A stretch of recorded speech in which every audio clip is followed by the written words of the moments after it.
E aí, tudo bem com você? Eu sou o Padre Paulo Dalladea, você já me conhece. Esse canal é para catequistas ou é para pessoas que querem viver melhor a sua fé. E hoje nós vamos falar sobre como se livrar do purgatório. Vem comigo.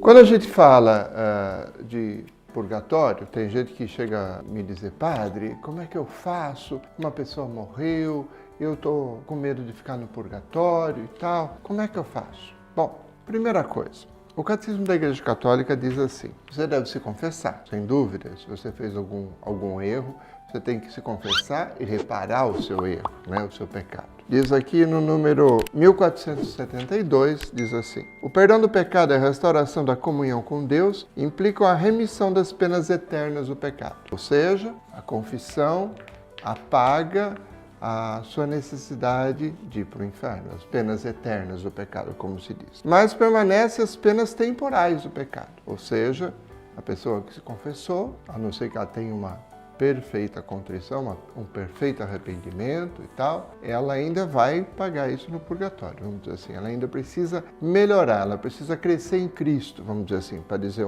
numa outra linguagem um pouco melhor. Ela precisa melhorar a sua humanidade. Suportando pacientemente os sofrimentos e as provas de todo tipo, e chegada a hora, enfrentando serenamente a morte, o cristão deve esforçar-se para aceitar como uma graça essas penas temporais do pecado. Ou seja, o purgatório é para uma pessoa que já está salva. Então, essa pessoa, mesmo que ela morra e ela ainda precise ir para o purgatório, Santa Catarina de Sena diz: olha, essa pessoa está salva, então isso é uma graça, ok?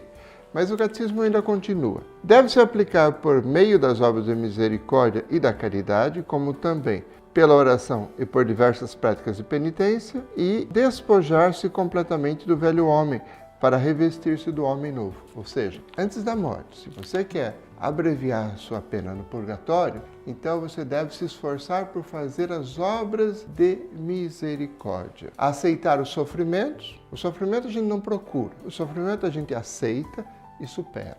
Tem gente que fica doente, tem gente que tem dificuldades na vida. Você não vai procurar o sofrimento, ok? Mas o sofrimento vem na vida de qualquer um. Então, esse sofrimento, quando a gente aceita, sublima e melhora, então ele nos faz crescer também. E isso nos livra das penas temporais, ou seja, do purgatório. Mas as obras de misericórdia, como diz o catecismo aqui, fala de oração, penitência e obras de misericórdia. Elas são a expressão do novo homem. Como diria São Pedro, primeira carta, capítulo 4, versículo 8, diz assim: a caridade cobre uma multidão de pecados. Quando o catecismo vai falar dessas coisas, ele está citando aqui, por exemplo, Efésios 4, 24, onde ele diz assim: sejam bons e misericordiosos uns para com os outros, pois também Deus perdoou a vocês em Cristo. Então veja, a pessoa que é perdoada tem que ser um semeador do perdão,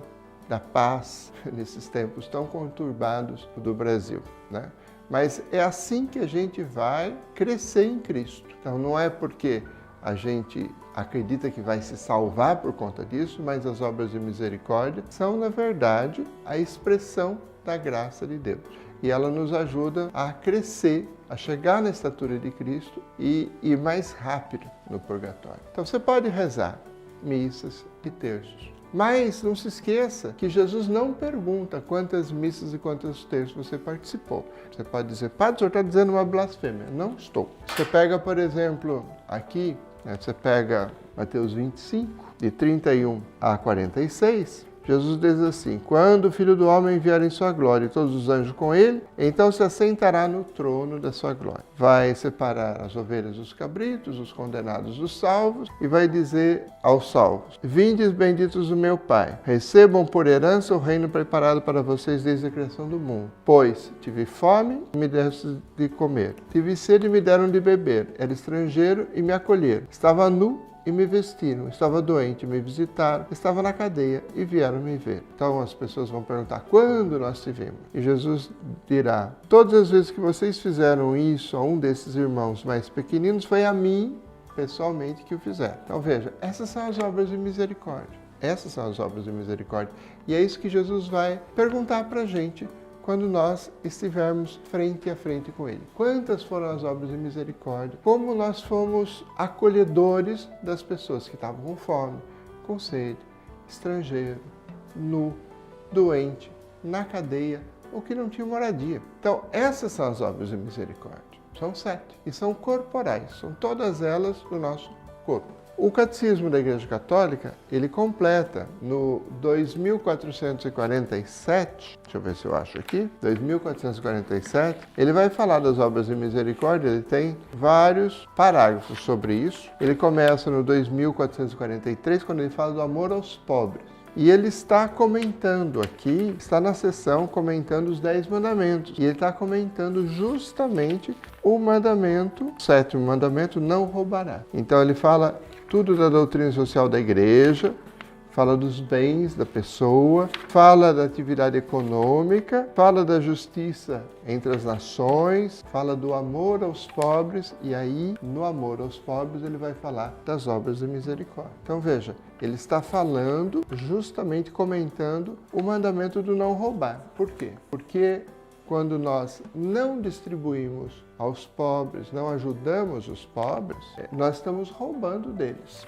E isso não é uma afirmação comunista minha, né? É uma afirmação, inclusive, de São João Crisóstomo. Está aqui no Catecismo, 2446, 2446. São João Crisóstomo lembra essa verdade em termos vigorosos. Não deixar os pobres participar dos próprios bens é roubá-los e tirar-lhes a vida. Nós não detemos nossos bens, mas retemos os deles. É preciso satisfazer, acima de tudo, as exigências da justiça, para que não ofereçamos como dom da caridade aquilo que já é devido pela justiça. E aqui o Catecismo está citando São João Crisóstomo. Não está citando Marx, não está citando a Teologia da Libertação, está citando São João Crisóstomo. Então, preste atenção. Se você quer ir mais rápido para o céu, se você quer pular o purgatório, missa e terço é uma ótima coisa. Receber como penitência, os sofrimentos da vida é ótima coisa. Mas o que acelera mesmo o processo são as obras de misericórdia. Então, presta atenção nisso quando você for falar para os seus catequizandos sobre o mandamento de não roubar. Presta atenção nisso, leia o Catecismo da Igreja Católica e não acuse os outros de ser comunista, porque estamos falando do Catecismo da Igreja Católica. Um abraço, até a semana que vem. Muito obrigado que você chegou até aqui. Dê o seu like, por favor. Assine o canal se você não é assinante, mas, sobretudo, coloque seu comentário aqui embaixo. Um abraço.